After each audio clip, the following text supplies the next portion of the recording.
You are listening to a free version of the Majority Report with Sam Steeder. To support this show and get another 15 minutes of daily program, go to majority.fm, please. The Majority Report with Sam Steeder. It is Wednesday, February 8th, 2017. My name is Sam Steeder. This is the four-time award-winning Majority Report. We are broadcasting live steps from the industrially ravaged Gowanus Canal in the heartland of America, downtown Brooklyn, USA. On the program today, author, historian, professor of history at Columbia University, Eric Foner, on American radicals and the change we could believe in. Also on the program today, Elizabeth Warren, silenced, cannot participate any longer in the debate on Jeff Sessions because she read the words of Coretta Scott King on the Senate floor. Yemen tells Donald Trump, no more military invasions of our country, please. We can accept some civilian casualties, but we can't accept complete incompetence. That's right. If you're going to do any of that, let's do it by the air. Yeah, Meanwhile, actually, right. Bernie Sanders squares off with Lion Ted. Meanwhile, one-third of Americans don't know that Obamacare is the Affordable Care Act. Republicans vote to eliminate the agency dedicated to protecting our elections. Sean Spicer exit watch is on, ladies and gentlemen. And Republican lawmakers apparently are very afraid of you. They're snowflakes. You safe space. The Army grants the Dakota Access Pipeline easement without a finished environmental impact study statement. All this and more on today's program, ladies and gentlemen. All this and more. Also some good news. Oh, I should also say I listened to the hearing yesterday, the oral arguments in the Ninth. It was a panel of the Ninth Circuit Court. Two judges, and it's sort of a shame we have to say this, but this is the era we live in. Two judges appointed by, I believe it was Obama, one by Bush, and it was fascinating to hear the arguments. I'm unclear, frankly, on what's going to come out of it. I mean, it sounds like Washington State very well may prevail, but there were questions of standing, which I think ultimately Washington State prevailed, and I'm guessing now, and I don't know. But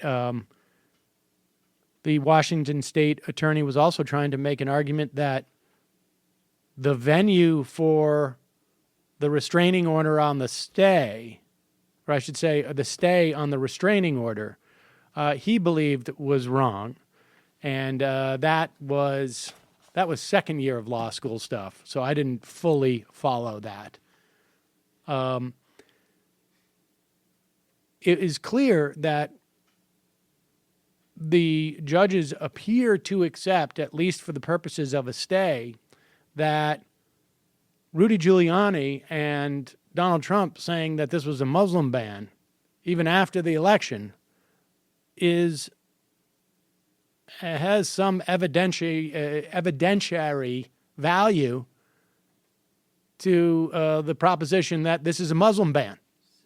Now, understand, there was two parts of this executive order. One was refugees, which basically said we're not going to allow Muslim refugees, just Christian and Jewish and maybe Yazidi and any other religious minority from these 7 countries. They didn't use the word Muslim. They didn't use the word Yazidi. They used the words, just coincidentally, whatever the majority. What's that majority religion? Muslim. What a coincidence. And in terms of banning any immigration visits from those countries, there's still an argument that the president hasn't provided any evidence as to a reason to do this. And the federal government was basically arguing he doesn't need to provide any evidence, any reason essentially to do it. And the DOJ lawyer was not quite prepared to answer, like, well, what if this was just could he ban all Muslims? We also heard, I believe, I'm not sure from which judge, the question of like, well, look, these 7 countries only represent 15% of the Muslim population in the world. How can this be a Muslim ban if it just bans the 15% of them? I don't think that was particularly well handled by the Washington. I mean, look, we have years and years of examples of voting restrictions being lifted in specific states because it is discriminatory towards blacks. It's not discriminatory to all blacks, not even all blacks in that state. But it just so happens that there are certain populations that don't have as many ID, for instance, or so. You don't have to discriminate against every member of a class to be discriminating against a class.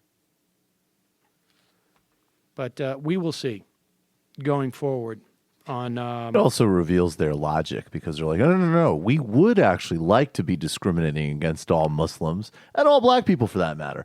The fact that we're not, if you're not doing the real full thing, I mean, can you really say you're doing it? Exactly. Stop half-assing it, you racists. Exactly. Okay, anybody out there in human resources? HR folks, listeners in my audience who manage resources that are human? Anyone? Well, I've got a special message for you. If you're an HR person, or maybe you've just got a small to medium-sized business, you got to hear about Bamboo HR. It's the #1 HR management software for small to medium-sized businesses. It gives you one simple central system for keeping organized and detailed records for every employee and automating countless tasks in HR. No more file cabinets, no more spreadsheets, no more messy whiteboards. It's accessible through the cloud at any time from any location. Did you forget to log off an employee's time off? Forget they were out last Monday, Michael? Do you have an employee maybe? Out last Monday? Well, I guess it was That doesn't make Friday. sense. Yeah, I almost Friday. forgot. Yeah. Because you were drinking so much on Thursday. Heavily. I had a great time. Now, I don't know that Bamboo can help you with that. I had a tremendous time. So simple and Bamboo help you delightful with to that? use, you won't need any instructions. Everything in one place. Job and salary history, vacation, sick days, fake sick days. I don't know if they have that. Benefits, onboarding, training history, performance reviews, and so much more. And now we have a limited time offer for you. Right now, you can try Bamboo HR free for 14 days. That's right. Kick the tires, take it for a spin. Just visit bamboohr.com. Click on the microphone, enter my code REPORT to get a 14-day free trial. Try it. You'll wonder how you ever got along without it. That's bamboohr.com. Enter my code REPORT. Also, some other good news. I don't know if that, if the hearing on the ban will end up being good news, but a judge in North Carolina has blocked, at least for a temporarily, state law passed by you'll all remember this, the GOP the Republican state house that strips the Democratic governor of some of the Democratic governor's powers. The law required Senate confirmation for the governor's cabinet members, which previous governors have not needed.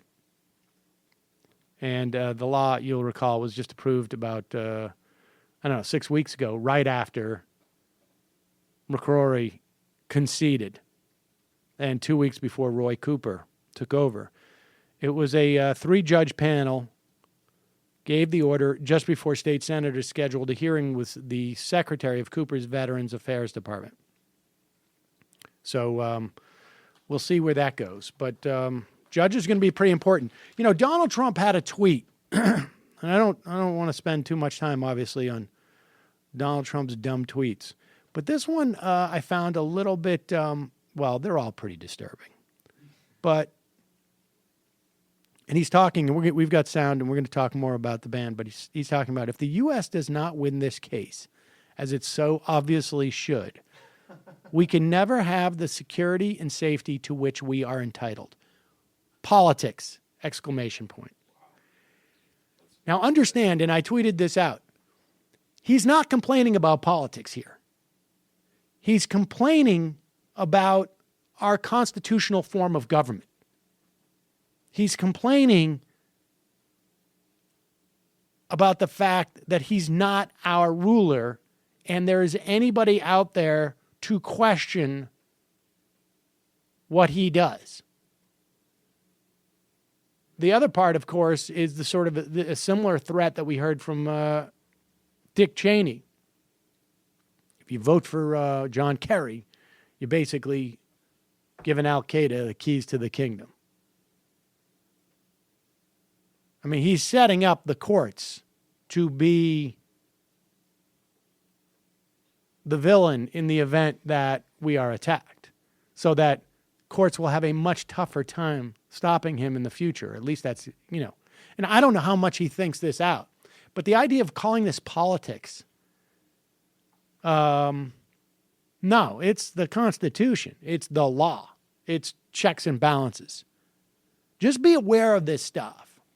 For the most part, I think that, look, you don't want to follow what this guy tweets all the time. It's going to drive you crazy. But also be aware of some of those more scary authoritarian things. I don't care what he says about Arnold Schwarzenegger and his ratings. We do have one that's a little bit more on a personal tip, but quite revelatory that we'll get to later. Okay, good. All right, we're going to take a quick break. When we come back, we're going to talk to Eric Foner.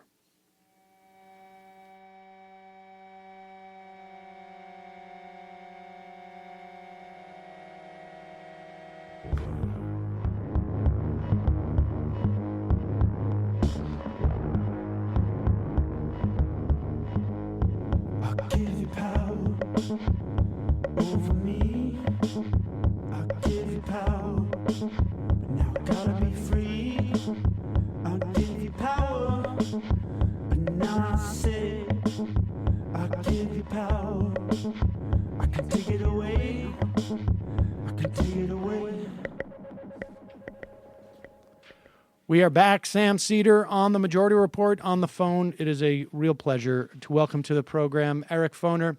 He is the DeWitt Clinton Professor of History at Columbia University, author of many, many books, but most recently, The Gateway to Freedom, The Hidden History of the Underground Railroad, also author of Nothing But Freedom, Emancipation, Its Legacy, and Reconstruction, America's Unfinished Revolution, 1863 to 1877. Professor, thank you so much for joining us on the program. Good to talk to you, of course. I want to talk a little bit about your piece in The Nation magazine of late, American Radicals and the Change We Can Believe In. But let's start with just the idea of does America today, or let's even start with what is radicalism? What is radicalism? Radicalism depends on the moment you're talking about. Things that are radical in one era become sort of common sense in another.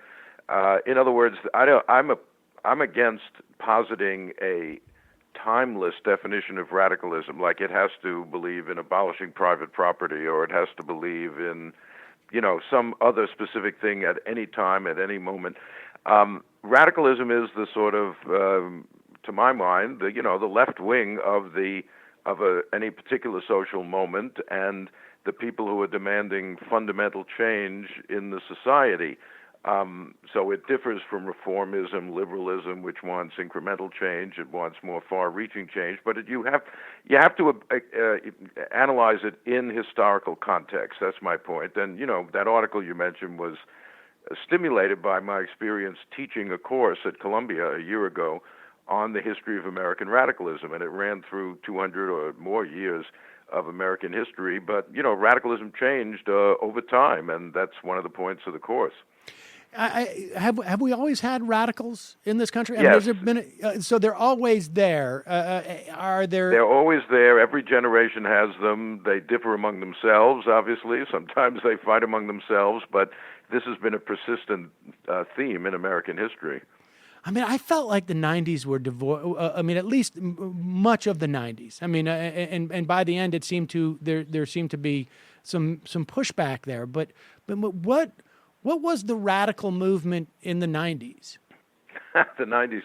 The '90s was a pretty conservative decade, even though Clinton was in power, who's a lot more liberal than than Reagan, who came before him, etc. I think in the '90s, really, the key radical moment was at the very end of the '90s, the WTO. The Seattle protests, and really putting on the agenda all these questions about globalization, about inequality, about climate change. I think if you go back to 1999, I guess it was, the Seattle demonstrations really opened up a whole bunch of questions which became much more crucial in the 21st century that we're living in right now. You go back before that, the 90s were a funny decade, because with the end of the Soviet Union in 1991 and the end of communism in Eastern Europe, there was a kind of ethos, which obviously proved to be totally false, that history had ended, as Francis Fukuyama said, and that there was only one possible way of organizing life, that is with democratic politics and free markets. It was supposed to be the era of democracy, and in some ways it was, although democracy seems to be on the retreat nowadays. Radicals were sort of, I think, quiet for a while, because they were trying to come to terms with a completely new situation and figure out what radicalism should be in this very new political situation after the end of communism. Let's talk about I guess to give people a sense of the scope of what constitutes radicalism, and the abolitionists as radicals. Yeah. I start with Tom Paine, who's sort of your quintessential American radical at the time of the American Revolution. He said a share in two revolutions is living to some purpose. He was in the American Revolution, the French Revolution, a guy who completely challenged the existing political order, attacking monarchy, aristocracy, and also putting forward programs for economic equality, which were quite radical for the 1790s. And then, you go up through the abolitionists. I put a lot of emphasis on the people who struggled against slavery for two reasons. One, slavery was deeply embedded in American life. It was not, it was really the basis of the American economy for a long time. And it wasn't just a little footnote like we sometimes prefer to think. And the abolitionists really pioneered the sort of modern radical methods of how to change society, going out and with pamphlets and petitions and speeches and newspapers, and you might almost say operating both above ground and below ground at the same time. They had all these public events and working within the system in that way, but they also violated the law. They helped fugitive slaves, which is very much against the law. They had this kind of underground activity also, the Underground Railroad, we call it. And so they kind of operated at both levels at the same time, and I think that's an interesting lesson for subsequent radicals, even today. People who are opposing Trump's, policies on immigrants, on refugees, are going to court, which is right within the system. But on the other hand, they're also, offering sanctuary to people, saying we're going to help people who are banned by the government. whether that violates the law or just says we're not going to cooperate with the law, it is very much in the abolitionist tradition. So I mean, if we're talking about radicalism as a dynamic, right, between the status quo and others' belief, I mean, when a person gets radicalized, right, by changing events, because it seems to me that we've got two things going on here. On one hand, we've had a nascent, and then maybe one could look at this actually getting born at those WTO protests, and maybe then put on hold briefly because of 9/11 and sort of a pushback there, but then reemerging and particularly as a function of the financial crisis. We've got this sort of nascent movement on the left and particularly amongst the youth. And then we're then met with sort of these, I think what we could say is radicalism on the right, which could also radicalize a whole nother set of people, but not necessarily in the same way that those pre-existing radicals. Am I making sense here? No, I hear what you're saying, absolutely. And, radicalism exists on the right, and right now it's sort of obviously dominant in some ways, although the first couple of weeks of Trump's administration have shown the existence of a very big radical resistance tendency in the country, which I think is all to the good. I think the main point you're making is two things. One, radicalism tends to emerge in moments of crisis. When the existing system seems to be delegitimized, such as by the financial crisis of 2008. All the talk about how globalization was solving all our problems and everything was just hunky-dory, that became to be seen as ridiculous and lies. We'd been fed lies for 20 years by our presidents and others about how wonderful the economy was working for everybody. And the crisis of 2008 sort of showed it wasn't.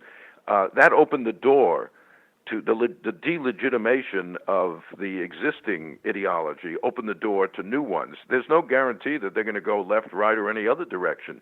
You have the Occupy Wall Street and movements like that, which were much more on the left wing, and then you have the Tea Party and others, which and feeding into Trump's campaign, which go in a very different direction. So the sort of cracking up of the system does not necessarily lead in one direction, but it does open the door for new possibilities. And I think radicals of the left have to seize that opportunity, which exists today because of the crisis of 2008 and what followed.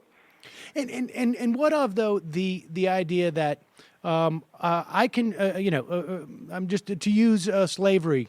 Slavery is an institution that was, was embedded, fairly static reality there at the birth of the country through the economic explosion of the country via cotton in many respects.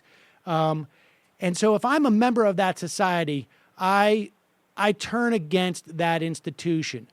What if that institution did not exist and then gets implemented by the status quo, which then radicalizes me? I mean, because that's what I'm saying. I mean, I hear what you're saying. Listen, historians have enough trouble figuring out what did happen than worrying about what didn't happen. But I think your point is, what is it that makes people turn against an institution that is part of their life? It's normal. It's not, it's not that most people were pro-slavery. It's that they just took it for granted. It was part of society, I mean, I often ask my students, well, go a century ahead, and what will people a century from now look back and say, how the hell could they have accepted this or that in 2017 as just a normal part of life? But, it may be 100 years from now, something we think is a normal part of life will seem absolutely intolerable to people. And it's radicals who make it intolerable. In other words, it was the abolitionists who were a very small and often despised group at the beginning. One abolitionist editor was killed by a mob in Illinois. Their meetings were broken up by mobs. We shouldn't think that suddenly everybody turned around and said, oh, yeah, slavery is pretty bad. We got to get rid of it. It took a very long struggle to persuade a large number of Americans that slavery was, something that needed to be abolished. That's really the transition. seeing something that you have previously accepted as just a normal part of life and suddenly saying, no, this is intolerable and we have to get rid of it. What radicalizes people? It really depends. Sometimes it's an economic collapse, like in 2008. Sometimes before the Civil War, it's religious conviction. People go to religious revivals, and the preacher preaches against sin, and one of the sins he's talking about is slavery, and sometimes people wake up on that. Sometimes it's just encountering a fugitive slave and putting a human face on what is often an abstract institution. So, there are many, many things that kind of galvanize people to think in new ways. Without asking you to sort of divine the motivation or the intent of like people who are marching, I guess where I'm getting at to a certain extent is when people go out and march against Donald Trump, are they fighting for a radical vision of the country, or are they fighting for just a return to the status quo? Or, I don't think they want the status quo, but I think the status quo that existed before Trump. I think they know. Right now, it's a lot clearer what people don't like than what they do want. We don't want what Trump is offering. And the people who mobilized the Women's March of hundreds of thousands of people, the demonstrations after the immigration ban, those brought together a lot of people with a lot of different ideas. They could unite in opposing what Trump is doing, but if you sat them down and said, well, what positive vision do you have for the future, I'm sure you'd hear a lot of different things. Radicalism has to move from, saying no, which is important in a situation like today, to saying, okay, here is what we want to do and we want to have. And it's not just going back to the status quo. Many people were quite disappointed with the Obama administration and the status quo that preceded Trump. So, I don't want to just go back and have another Obama administration. And in a certain sense, that's one of the big reasons Hillary Clinton lost. She was just promising people another 4 years of Obama, and they were tired of what Obama was peddling for them. So we've got to have a positive vision, and it's going to take time to develop that. How does that develop? Because when I look at sort of when we've had those moments where radicals have won in many respects, it seems to me we're in an era where the amount of imagination we need to fundamentally change what people were rejecting from the Obama era and the era that preceded it is greater in many respects. And I don't know. I mean, I guess you would have a better sense of this, but it's one thing to say we want to abolish slavery, and then there were others who said, well, it's not just enough to abolish slavery. We actually want to have equal rights. I mean, well, that was the abolition position, and that's what made a lot of them unpopular. There were plenty of people who were perfectly happy to attack slavery, but were also deeply racist, and they were worried about slavery's impact on white people. And to convince them that really the issue is equality, not just slavery, racial equality, justice for people, not just saying, okay, you no longer are a piece of property, important as that is, obviously. And to get the society even to take steps in the direction of genuine racial equality, which did happen in the immediate aftermath of the Civil War during Reconstruction, was a heroic struggle. I think one of the lessons of this history, history doesn't teach exact lessons, but one of them here is that, all triumphs are kind of partial. In other words, radicals never get everything they want. They get something, and then they have to continue to struggle on other fronts and other issues. It's never, and you never reach a point where you say, okay, great, we've got what we want, now we can go home and, relax. The issues are always out there. New challenges emerge. That's why it's a dynamic process, as you said. You quote Gramsci, the old order has died, but the new one can't be born yet. Where are we on that spectrum? Gramsci, the Italian thinker. Yeah, I mean, that's where we're at. We're in the middle of the death of an old order, which still exists like a vampire, the old order of financialization of the economy, of globalization being the answer to everything, of human beings being just considered factors of production. Hey, if you lose your job in Ohio, well, just move to Silicon Valley and become a computer programming. that doesn't hold water anymore, if it ever did. So people have lost faith in that dominant idea of the 90s and early part of the 21st century. But what is the alternative? To me, Trump is not offering an alternative. He's offering a lot of rhetoric and stuff. So radicals have to offer an alternative. What do we want? And how do we get there? They're doing that on specific issues. We know we don't want this Muslim ban. We don't want to turn the clock back on the rights of women. But what we do want positively is still to be determined. I mean, how does that happen? I mean, how does this and let's, I mean, is there an order for these things to happen? Do we? No, I don't think there's any rule. I think that what it has to do is come organically out of kind of grassroots movements. I mean, for example, the Black Lives Matter movement. To me, is a very important thing. It didn't, nobody founded the Black Lives Matter movement. It wasn't like a group of leaders coming together and saying, okay, here's what we're going to do now. It came from the grassroots. It came from ordinary people just getting fed up with the way the police were treating African Americans in community after community across the country. And, people took to the streets, and, there's still plenty of problems with the police, but I think Black Lives Matter has actually had a very salutary impact in many communities on how they operate. So there's a radical position which just developed organically out of people's struggles on the day-to-day level, and in a way that may be the best way for it to happen. What is the means in which people can become sort of? I mean, to the extent that we more broadly in our society have that struggle, the idea of wealth inequality, the idea of stagnant wages, the idea of not having health care. I mean, this sort of development that we've seen around the world in many respects, at least for economies that are as developed as ours. We're not participating in that largely, right? No, we are way behind the curve, obviously. Now, of course, plenty of those countries you mentioned have a lot of problems right now also, Sure. But we are, we're an outlier in basic social health, social welfare, education.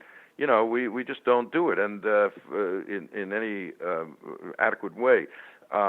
In some ways, it seems like but that's been a progressive program for 100 years. Go back and read the platform of the Progressive Party of 1912, when Theodore Roosevelt, the so-called Bull Moose Party, when Theodore Roosevelt, not a radical, but he ran on what was really a blueprint, his platform for 20th century, social policy, and we haven't come up to what they were demanding in 1912. So, we got a long way to go on these issues. But then you have to ask yourself, is something more needed than just to list a specific things? Yes, we should have universal health care, absolutely. Every other country in the world has it, at least advanced country, in some form or another. Even Obamacare is way short of the mark. It was a step forward, but not adequate fully. The way we assist the poor is quite inadequate compared to other places. But those are, I think that one of the challenges is to move from those specific questions to a broader, what kind of broad changes in how our polity and our economy operates would be necessary to produce those things? And where can we find clues? Where can we find what? Clues to what Yeah, we can find it in history. That's why I teach about the history. How did the abolitionists mobilize? How did the feminists mobilize? How did labor mobilize in the 1930s? We can't just go back and recapitulate what they did, but we can learn lessons from these different kinds of struggles. The first lesson is it takes a long time. The abolitionist movement was a movement over a century, maybe, depending on how you date it, or half a century. The struggle for women's rights from, even the right to vote from 1848, Seneca Falls, to 1918, 1919, the granting of the right to vote in the Constitution. I mean, that's 70 years or something. So people have to look at this as a long-term project, not just, hey, by next year we'll be solving these problems. Do you have a sense, relative to Europe? I mean, it seems that Europe was ahead of us from sort of I guess a social safety net, but less so in terms of empowering people who were not, having a more, I guess, heterogeneous society. No, they don't. Well, now they're becoming more heterogeneous, right, and that has led to a lot of social tension, as we know. I don't say we're coming the other direction. I don't say we have to just model ourselves on Europe. There are some aspects of European social democracy that are very valuable, and there are other elements of European society that I don't think we want to emulate. We can learn from other people. Obviously, that's one of the one of the things in American culture that is most debilitating is the notion that we're so exceptional that we have nothing to learn from anyone else, and that's just parochialism and closing your mind off. On the other hand, I think at some points in American history, like in the old Communist Party era, there were people who were on the left who just said, well, let's just model ourselves on this other country over there, whether it's the Soviet Union or some other one. No, I don't think that's the way to go either. Every country has its own particular configuration and history, and we've got to figure out a solution within the context of American society, not just saying let's plunk down what they have over there here. Is there a historical precedent for sort of the type of era that we're living in right now, where we have seemingly the majority of the country against its president? You mentioned my books on Reconstruction. I think we need to go back to that. In Reconstruction, you had a very really forward-looking interracial democracy created in the South for the first time. The laws, the Constitution were changed to give African Americans equal rights, at least on paper.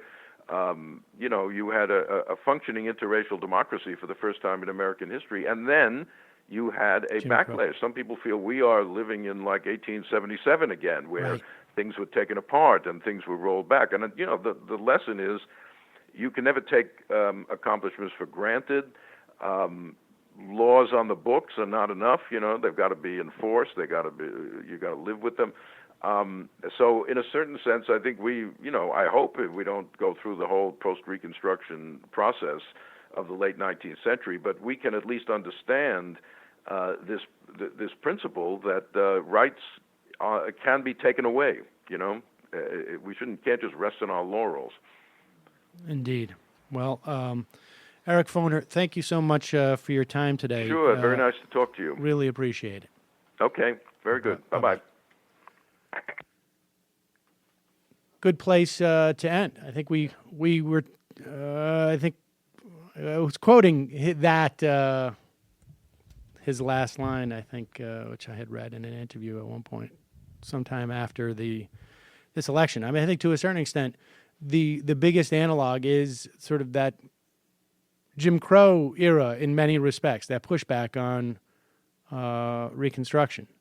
There was a piece in the Times that came out last week, which would be a little bit less disturbing and depressing, which is that the analog is maybe 1990s California, where there was this, in terms of waves of immigration, and then there was this last backlash where Pete Wilson, who I guess he was governor in the 90s, built his career on doing stuff actually not that dissimilar to Trump. He targeted Mexicans. He ran on denying in-state benefits to the children of undocumented people.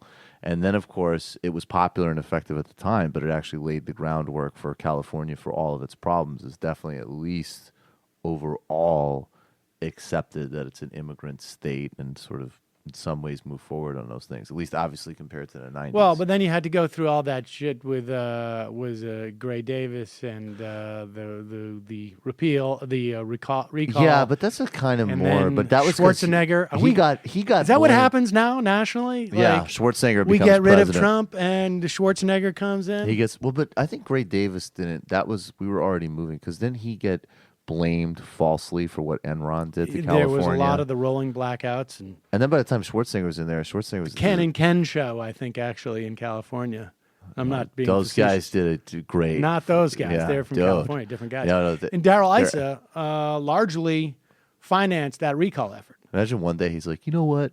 I think I'm going to stop, possibly committing arsons and collecting the insurance and fund a recall effort. And he was very, very sad that he wasn't made governor. Yeah. Sad, pathetic. No, but and Schwarzenegger wasn't. He was terrible, but he did not have the same kind of anti-immigration politics that they had in the '90s at all. He had already stepped back on that. He just didn't know what he was doing. Right. For him, it was all about we're just going to cut stuff, and then he ran into a huge brick wall, and then randomly became an environmentalist. He probably always was a little bit. Yeah. I would bet. Yeah. It's a real shame Gary Coleman did not win that election. Gary Coleman ran in that election? Yes. Jesus, man.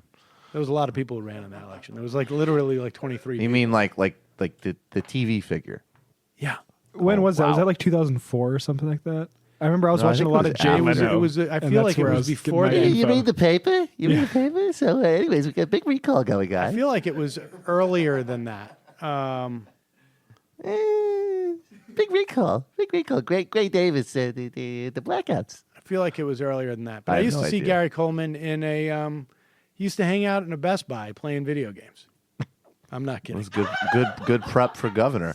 Wasn't Gray Davis, wasn't he the type of person that would make Al Gore look like Right. Barack Obama? Yes. Wasn't he an exceptionally, an aptly named person? Yes. Don't name your kids Gray. He should have came out in a post 50 Shades world. Would have been. Yeah. It's a good thing because Yeah, we there were you go. we were contemplating naming my child Bland and Bland Cedar. Bland Cedar. You know That what? wasn't gonna If work with out. your genes and that name, that kid would have been so angry that they would have been entertaining. They That's would have right. fought against the name. That's right. It's like a boy named Sue.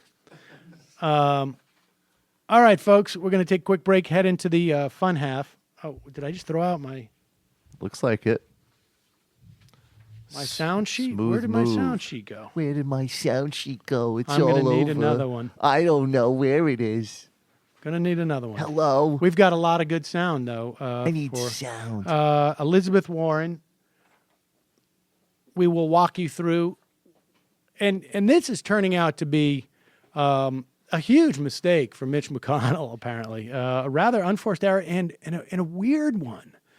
I mean, I don't know what they were thinking because the whole letter was read. They didn't shut her down until not moments, but minutes afterwards. Oh, she's about to finish, and then this will just sort of all go disappear. I Now I honestly want to think- get on the Senate floor and fuck this up. Well, Here I come. I think there was a quality of we're going to try and punish her, and we're going to try and bully and intimidate her, and it backfired. I'm triggered. Big- I'd like the Senate president to note that I feel that we're a safe space here. in the Because United States Senate. we've had multiple senators now read the letter again on the floor, right? And Merkley, Sanders, and Udall, I believe, so far. as far as I know, they have not been censured. And So- they've all, and Bernie tweeted out, I just read it. I think Warren's, owed an apology. Yeah. We also have a segment of the Bernie and Ted, Bernie Sanders and Lion Ted, the CNN debate last How night. great would it have been if he went up in Ted's face just like those bikers, And and, just- he just stood there just like, lie, Ted. Honestly, Ted. it would have been. What about Goldman Sachs? What about He- your wife at Goldman Sachs? You want me to spill the beans on that? He should have at one point just said Lie, Ted. I want to thank you, Lion Ted. I'm sorry, I had to say it. I'm Sorry, joking. what- Of course, I'm what can I do? joking. You're not lying, Ted. I have respect for you because you're not lying, Ted. You're totally Just so he could not say it 3 or 4 lying, times. Ted. Not lying Ted at all. When No. people call you lying Ted, I say he is not lying Ted. Not lying, Ted. So thank you, not lying, Ted. My new nickname, not lying Ted. Along with my other one, I disagree, but you're incredibly likable, Ted. And then there was also this interview with Jake Tapper and KellyAnne Conway. And CNN, for a couple of days anyways, had implemented the Cedar Doctrine of not having complete, obvious liars on their network. And then apparently KellyAnne Conway and Jake Tapper sort of made up. When you hear this, it really does feel like you're the third person at a really bad first date. Like, and you'd somehow, but it's still How did I going to get end up here? with them hooking up, which Right, makes no, it even more There's disgusting. definitely that type of tension going. But I hate you so much. All right, let's get out of here. right, like this is like that first date and Harry Met Sally, and you feel like in like 10 years they're going to hook up again. Oh God. Now I So feel like much I did nausea. my Dennis Miller, but they don't make movies like that anymore. I've never seen that movie. You haven't? Dude, that is actually an 80s movie, right? Is it really? I mean, yeah. I'm not- I feel like it just can't. It's not as up to date as. Just came out. I'm joking. It's not as up to date as Sleepless in Seattle, but I'm joking. Let's go. Oh my Didn't see God. that one either. I'm sick, folks. I don't feel well. We're going to take a quick break, head into the fun half. You can support this program by. It's 1989. You're really close. Yeah, okay. Yeah. Sleepless in Seattle still in the forefront of my mind because that was such a big movie. It's a big league fucking movie. Oh my God, I'm trying to think of another movie from that era. I can't. Folks, your membership makes the show possible. Become a member today at jointhemajorityreport.com. You can also leave us a review on iTunes. That's very helpful. You can go to justcoffee.coop, fair trade coffee, tea, or chocolate. Use the coupon code majority. Get 10% off if you buy crap from Amazon or jet.com. Least you can do is buy it through our link at majorityreportkickback.com. 646-257-3920 is the number. We'll be right back after this.